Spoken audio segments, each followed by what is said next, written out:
नमस्कार, मैं विक्रम और आप देख रहे हैं जर्नलिस्ट यूपी लाइव न्यूज। देश दुनिया की तमाम बड़ी खबरों को देखने के लिए हमारे चैनल को तुरंत सब्सक्राइब करें और कमेंट बॉक्स में अपनी अमूल्य राय जरूर दें।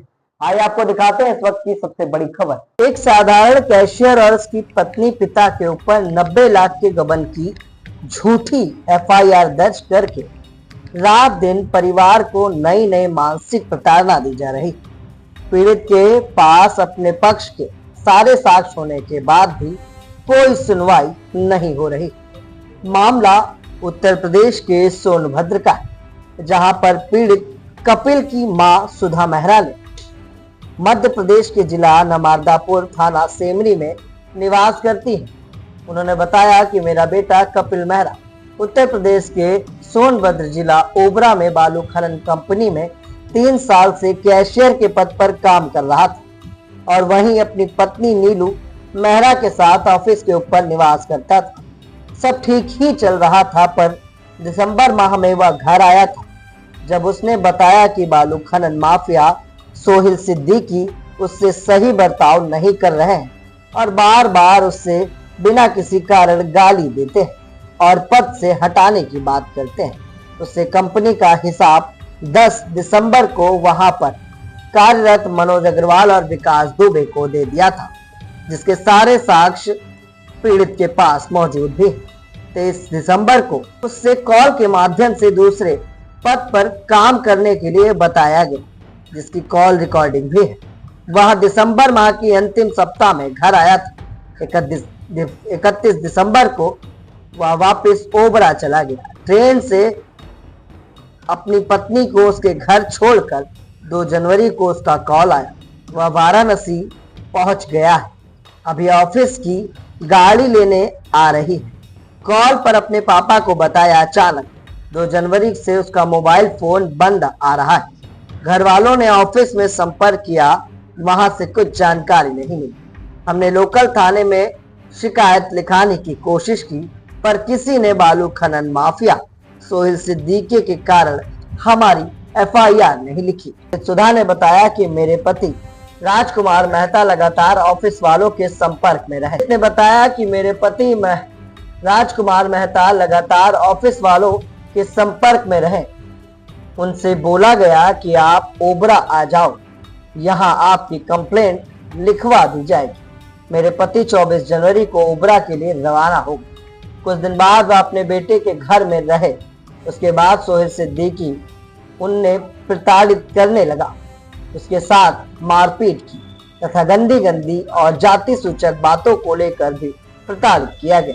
जब मेरे पति ने 4 जनवरी को घर आने की कोशिश की, तब बालू खनन माफिया सोहिल सिद्दीकी पुलिस के SI मोहम्मद ऐश खान ने मिलकर अपने अन्य कर्मचारी रवि राय के नाम से फर्जी FIR लिखवाई और SI मोहम्मद ऐश खान बिना कोई इंक्वायरी करे 60 दिन बाद झूठी कंप्लेंट लिख डाली। ओबरा थाना जिला सोनभद्र के SI मोहम्मद ऐश खान व बालू खनन माफिया सोहिल सिद्दीकी के कहने में कंपनी में मामूली कर्मी कपिल मेहरा और उसकी पत्नी स्वाति मेहरा व मेरे पति राजकुमार मेहरा, जिनका कंपनी के कार्यों में किसी भी प्रकार का संबंध नहीं है, पर 90 लाख के गबन की झूठी FIR दर्ज कराई और मेरे पति राजकुमार को बिना दोष 45 दिन जेल में रखा गया।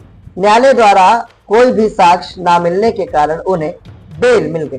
रात दिन मेरे परिवार को ओबरा थाना जिला सोनभद्र के SI मोहम्मद ऐश खान द्वारा मानसिक रूप से प्रताड़ना दी जा रही है, ताकि कपिल के द्वारा झूठे आरोप को मान लिया जाए।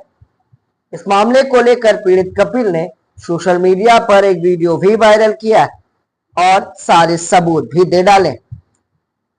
तस्वीरों में आप देख पा रहे हो कि वही बैंक स्टेटमेंट है, ये वही रसीदें और FIR झूठे मामले में बनाई गई।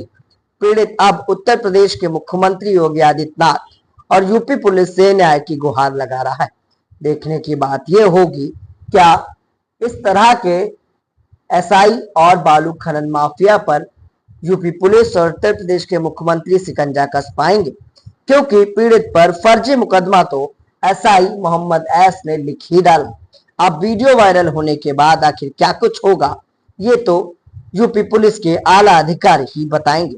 कपिल मेहरा, पिता राजकुमार मेहरा। मैं ओवरा, जिला सोनभद्र, उत्तर प्रदेश में बालू खनन कंपनी में 3 साल से कैशियर के पद पर काम कर रहा था। 10 दिसंबर 2023 को मुझे घर जाना था, तो मैंने सोहेल सिद्दीकी जी से छुट्टी मांगी घर जाने के लिए। उसके बाद मैं घर चला गया। वापस मैं 23 दिसंबर 2023 को आया, जिसके बाद मेरे पास 23 दिसंबर को कॉल आया सोहेल सिद्दीकी जी एवं मालिक का। उन्होंने पूछा कि अभी तक कैश का काम कौन देख रहा है, तो मेरे द्वारा बताया गया कि कैश का काम मनोज अग्रवाल एवं विकास दुबे देख रहे हैं। उसके बाद उन्होंने मुझसे पूछा कैश में कोई गड़बड़ी है, कम ज्यादा है, कुछ तो नहीं है। तो मैंने बताया कि भाई ऐसा कुछ नहीं है, सारा कैश बराबर है, वो दोनों देख रहे हैं जब से। उसके बाद उन्होंने मुझे फोन पे बताया कि अब कैश का काम तुम मत करो, कैश का काम विकास और मनोज अग्रवाल करेंगे, तुम लाइजनिंग का काम देखो। लाइजनिंग काम मुझे पसंद नहीं था, जिसके बाद 26 दिसंबर को मैं घर चला गया।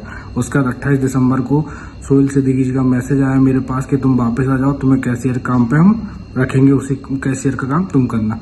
वापस मैं 31 दिसंबर को अपने घर से निकला। 1 जनवरी को मैं बनारस पहुंच गया। उसके बाद मुझे जानकारी हुई कि वो लोग षड्यंत्र रच रहे हैं मुझे फंसाने के लिए, तो मैं अपना फोन बंद करके बिना किसी को बताए वहां से चला गया। जिसके बाद मेरे घर वाले चिंतित हो गए कि मैं कहाँ गया हूँ। उसके बाद मेरे पिताजी ने FIR दर्ज कराने की कोशिश करी, पर किसी से हमारी नहीं सुनी FIR दर्ज करने के लिए। उसके बाद मेरे पिताजी 24 जनवरी को ओबरा पहुंचे मेरी जानकारी लगाने के लिए, जिसके बाद उन्हें 10 दिन तक वहां रखा गया। 4 फरवरी को जब वो घर आने के लिए बोलने लगे तो उनको रोक लिया गया और झूठी FIR दर्ज करा दी रवि राय के नाम से सोहेल सिद्दीकी जी द्वारा, जिसमें SI मोहम्मद एस खान ने बिना कोई इंक्वायरी करे 60 दिन के बाद झूठी FIR लिखी। उसके बाद मेरे पिताजी को 45 दिन जेल में रखा, जिसके बाद उन्हें बेल मिल गई क्योंकि कोई साक्ष्य नहीं थे उनके खिलाफ। जो मेरे ऊपर आरोप लगा रहे हैं वो 90 लाख रुपए गबन करने का, तो मैं बताना चाहता हूं कि 30 नवंबर, 1 दिसंबर, 2 दिसंबर, 3 दिसंबर, 4 दिसंबर को उन्होंने आरोप लगाया कि मैंने ये इन दिनों में 90 लाख का गबन करा, जबकि मैंने इन 4 दिनों में 1 और 89 लाख रुपए जमा करा हुआ, जिसकी bank slip, bank statement, company की डे बुक, कैश बुक सभी में दर्शित है और सभी में सबको पता है।